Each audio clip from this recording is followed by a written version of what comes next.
Hello everybody, Limits Overview, Part 2. In this video, I'll be going over limits that involve infinity somewhere. So in the last video, I'll link it in the description below in case you didn't see it. I mentioned that directly substituting a number in for x, or in for the variable, in whatever expression you have for your limit is important. Getting 0 over 0 means that you can simplify that limit in some way, and there are various methods to do that. But another common occurrence is when you make a direct substitution, you get not 0 over 0. So what happens when the result of direct substitution is not 0 over 0? Well, the easiest example that ever exampled would be this function right here. F of x equals 1 over x squared. So let's take a look at this just for a second and say we're going to take the limit as x approaches 0 of this function. So that means really we're taking the limit as x approaches 0 of 1 over x squared. And if I make that direct substitution, if I substitute 0 in for this x, that means I get 1 over 0. And this lets you know something different.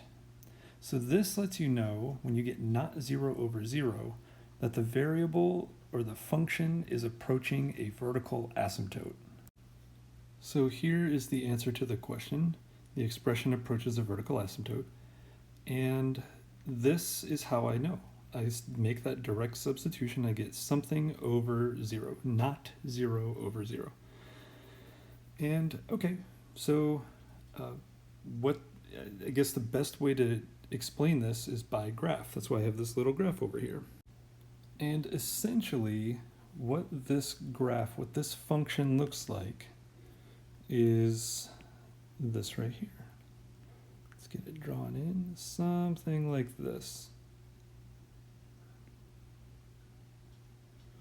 It's not exact, but it looks something like that. And when you look at this graph, when you approach a vertical asymptote, let me go ahead and dash in the vertical asymptote here. The vertical asymptote is at x equals 0, right along the y-axis here. There it is. And when a function approaches a vertical asymptote, it either has to go up to infinity or it has to go down to negative infinity. It can't just zoom across a vertical asymptote. So we take a look at this. The limit as x approaches 0 of f of x. We have to check the limit from the left. We have to check the limit from the right. Yep, both arrows are pointing up, and we can give an answer here of infinity. Now this isn't the only type of rational function you've ever seen in your life. Let's take a look at another one on the next slide. Here's the next example. Here's our little header for it. Left and right don't always agree. So example, here we have the limit as x approaches 4 of 1 over x minus 4. Guess what? When you substitute the 4 in for x, you'll end up with 1 over 0. And that is not 0 over 0. I could have very easily put a lot of other stuff in the numerator. I could have made it, 17. I could have made it negative 17. I could have made it negative 217. You still get something that's not 0 over 0. So I'm going to stick with the 1 for now. So from here, if you can recall what the graph looks like and how to find that vertical asymptote, well, I kind of gave it away. The x is approaching the vertical asymptote. So there's a vertical asymptote over here at 4. Let me grab my highlighter. There we go. So the vertical asymptote is right here. And the graph will look something like this. There we go. What I need to draw to your attention is this little space right above the 4 where maybe an exponent would be. This has no symbol. This limit is a two-sided limit. So we need to check that the left and the right sides of this limit both work. Okay, so let's just take a look at this graph. The left side of this limit clearly you can see is going to negative infinity. The right-sided limit is going off to positive infinity. So right away, just by looking at a graph, you can say that this limit does not exist. So that would be the answer here. That being said, we need to look at each individual side of this vertical asymptote. So I'll start with the left side. So we have the limit as x approaches 4 from the left of 1 over x minus 4. So this negative does not change the sign of the 4. It's still 4. We're just saying from the left side. So guess what? If I substitute 4 in for x, I'll get not 0 over 0. And when you get not 0 over 0, the way to find out if you will be going up to positive infinity or down to negative infinity from the left of this vertical asymptote is to pick a number very, very close to 4 on the left side of 4. So I like to go out 3 decimal points. I would say pick 3.999. And what you get to do then is make a direct substitution with this value. So I would have 1 over 3.999 minus 4. That would be 1 over negative 0.001, which is negative 1,000. And negative 1,000, there we go, is a really large negative number. So when you take a look back at this graph, from the left side, it keeps going negative and negative and negative and further and further down. So we're going further and further and further and further down. That means the answer here on the left side, the correct mathematical answer here on the left side would be negative infinity. And you can do this same process with as x approaches 4 from the right. So I would pick 4.001. And you'll see, like if you pick 4.001 and directly substitute that in, you'll get 1,000. And you'll notice here on the right, it would be a positive, extremely, like 1,000 is big in math. It'd be a really large number and it just keeps going up and up and up from there. So we would have a positive infinity. The infinities have to match in sign in order for the limit to exist. If you go back and look at the last example, both sides went up to positive infinity, so we could write positive infinity. So the single-sided limits for vertical asymptotes here do exist, but they're not the same, so that's why the original two-sided limit does not exist. All right. What's the moral? The moral here is check both sides of a limit if it is two-sided. So just keep that in mind as you're going through and looking at examples on your own in your own course. On the next slide, I have a couple more examples to run through, and we will not be looking at any graphs, and you'll be able to see just how to work through these. All right, this is the second to last example for this topic of limits. You can see here we have a one-sided limit, which is nice. Limit as p approaches negative 2 from the left of all of this stuff here. And I should have parentheses around this. All right. So again, first step, directly substitute, see what you get. It turns out if you directly substitute 2 in for p here and here, you'll end up with, what is that? 12 plus 10. And when you substitute negative 2 in for p here, you'll end up with 1 over 0. So it would be minus 1 over 0.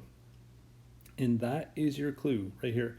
It doesn't matter that there are two other terms that are part of this limit.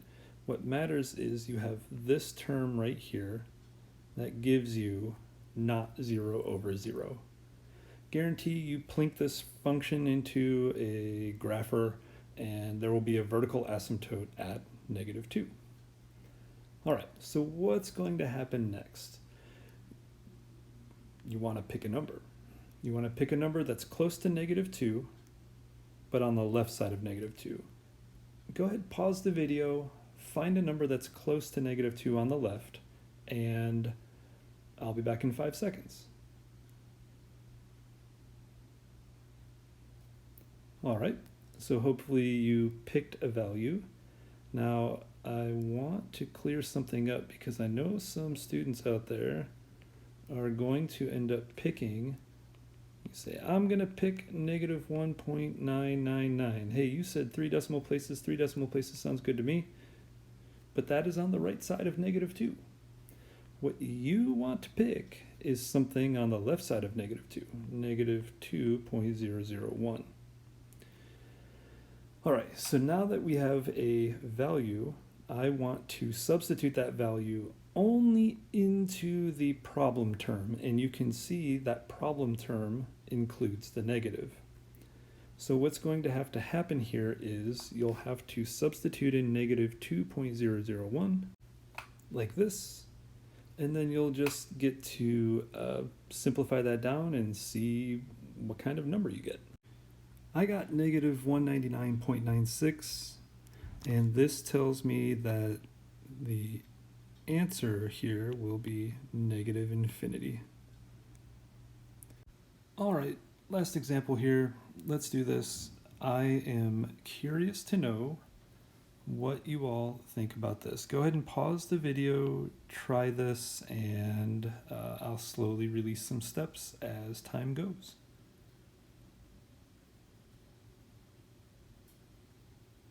All right, I'm hoping you actually took the time to see whether or not, or what the result would be if you directly substitute this 3 in for y. And if you do directly substitute 3 in for y, you'll end up with 0/0. And the reason I put this example in here is because you will most likely not be told which method to use. You should be checking right at the beginning. Will it give me not 0/0? Will it give me 0/0? Or heck, if I directly substitute, will it give me the answer right away? That being said, you get 0/0. This thing can be simplified. Let's see how we do that. You can factor the top.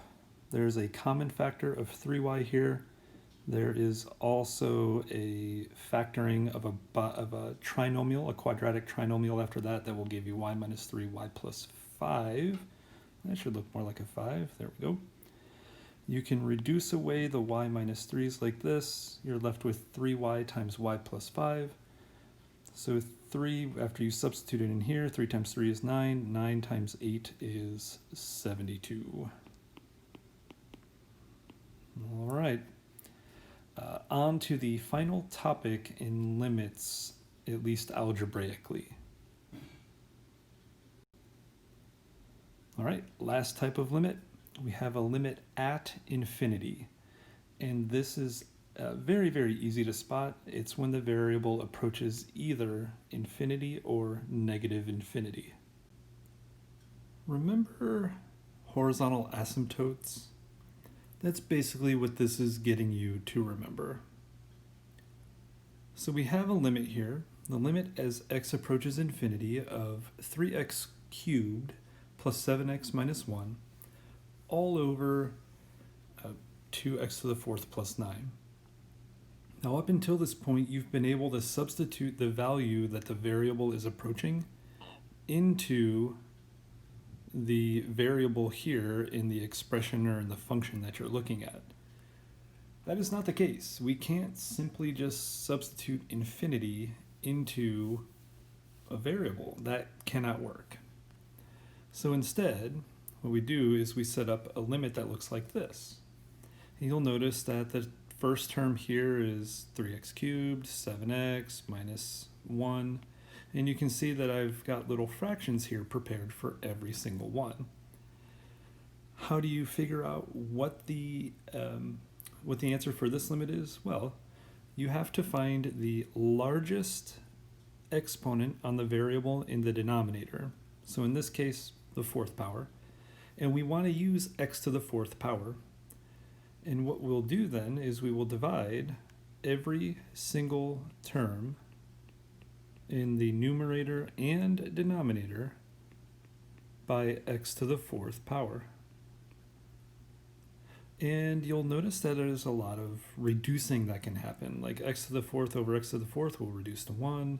X cubed over x to the fourth will reduce. These x's will reduce. And you'll get a new limit that looks like this.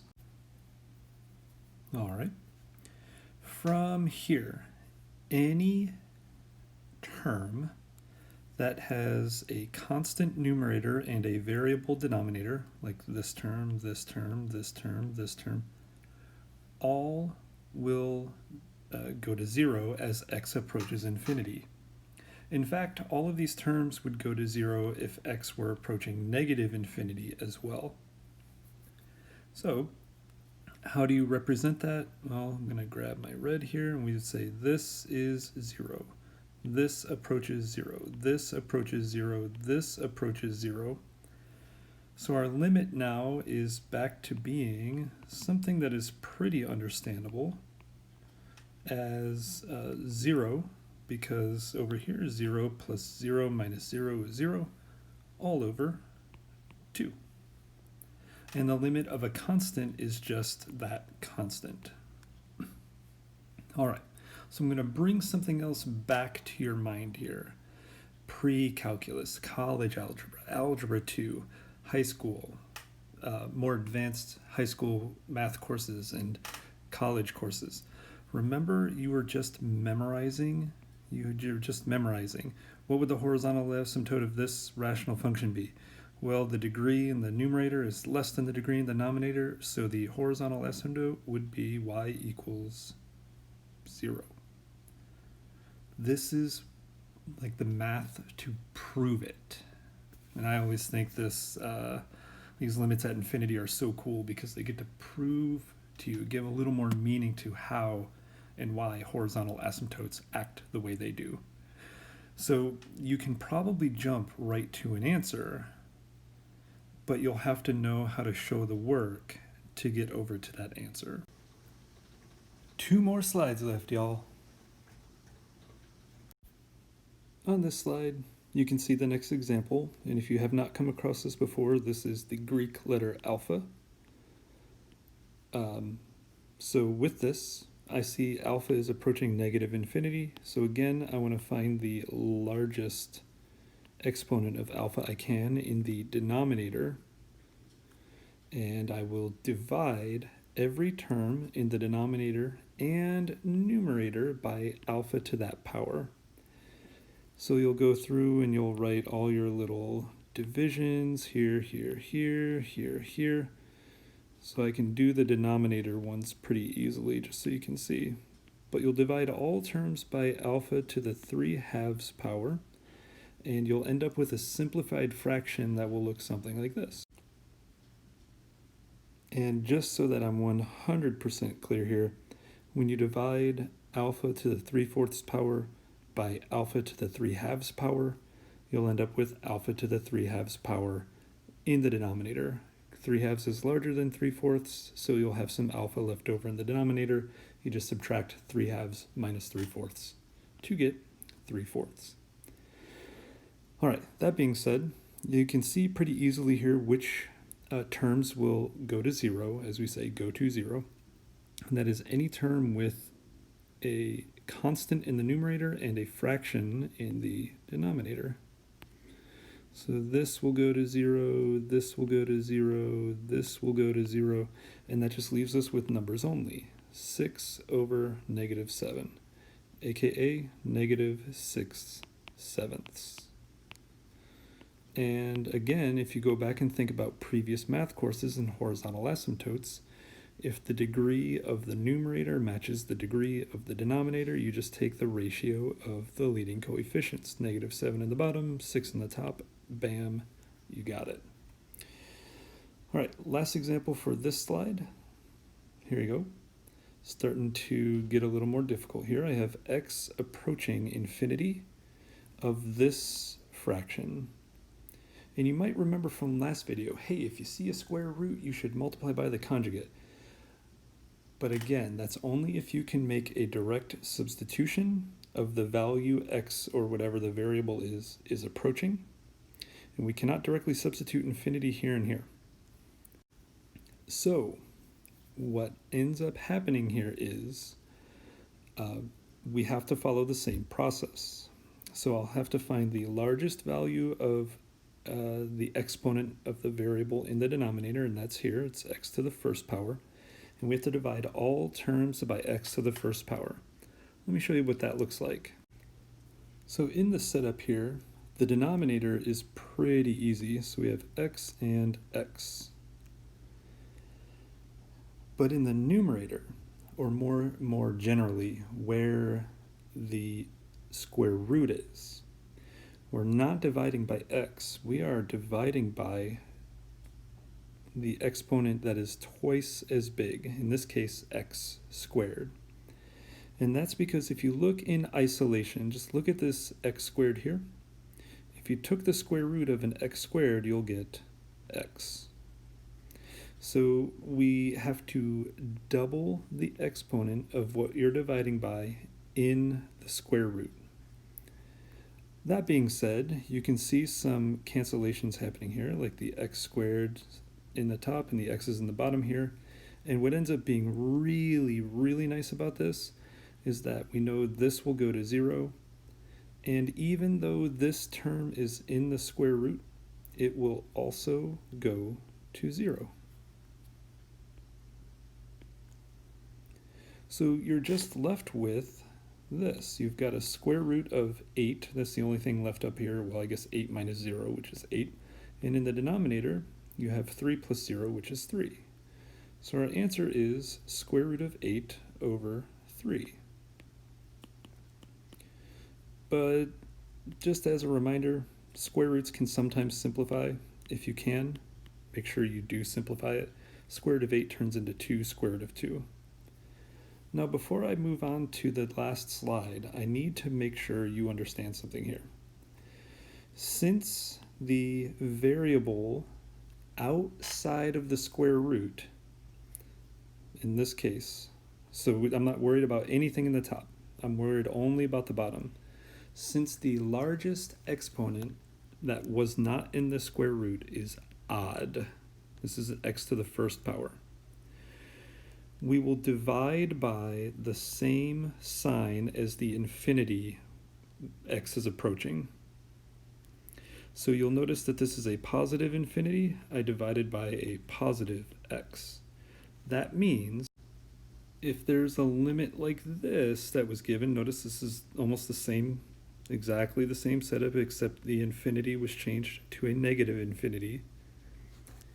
Since the largest exponent outside of the square root on the variable is odd, I would have to divide by the same sign as the infinity. So this I would be dividing by negative x.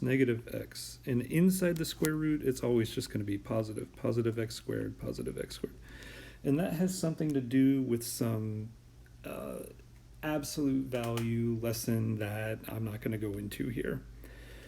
But just make sure you're aware.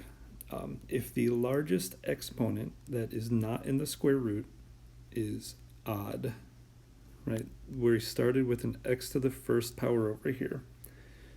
When you divide outside of the square root, you'll have to follow the same sign as the infinity, which just means that you'll be left with the opposite answer. And this has really weird implications for math, because you'll probably have learned up until this point that functions have one horizontal asymptote. Well, go ahead and graph this function sometime, and you'll see that there will be 2 horizontal asymptotes. Let's get to that last slide.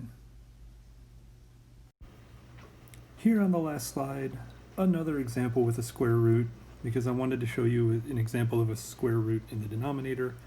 So what happens here, I think it's a little easier to see, is that you'll divide by x to the 4th down here. Oops, x to the 4th, there we go. But if you took the square root of x to the 4th, you would be dividing by x squared up here. So we'd be in the same scenario. These would reduce, let me use a different color here. These would reduce,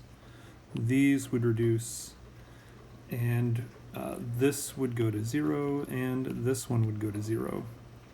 And all that means then is we have the limit as x approaches negative infinity of 3 over square root of 20.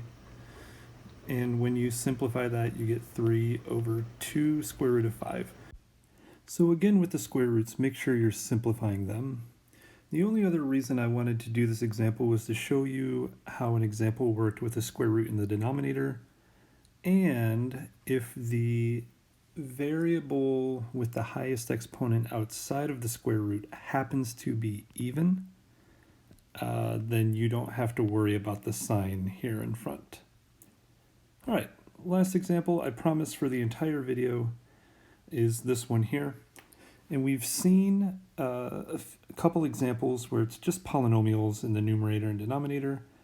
And you've seen when the degree is bigger in the bottom, leaving you with the limit equaling 0 because the horizontal asymptote for that particular function would be 0. You've seen what happens when the degrees are equal in the top and the bottom, and you just take the ratio of the leading coefficients. But the last bit of that rule that you remember from previous courses was, well, if the degree in the top is bigger, then there was no horizontal asymptote. And maybe if you took a pre-calculus, they went up to oblique asymptotes. Well, what happens if there's a difference of 2 in the degrees between the numerator and denominator? Well, the awesome thing here is you can just divide by the biggest power of x in the bottom, but you have to divide all those terms. So divide by x squared, divide by x squared, divide by x squared.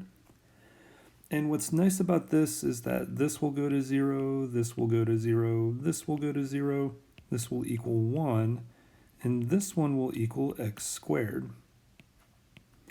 So we'll have a limit then, as x approaches negative infinity, of x squared over 1, or just x squared. From here, all you have to do is figure out if you pick an enormously large number, right? If you're left with a polynomial as x approaches an infinity, all you have to do is pick a really, really large negative number. I don't know, million works. And if you square it, you're going to get something that's positive enormous, or positive huge even. So this will be going off to positive infinity. And that wraps up this video and the idea for algebraic limits. I hope this makes much more sense now, and I wish you luck.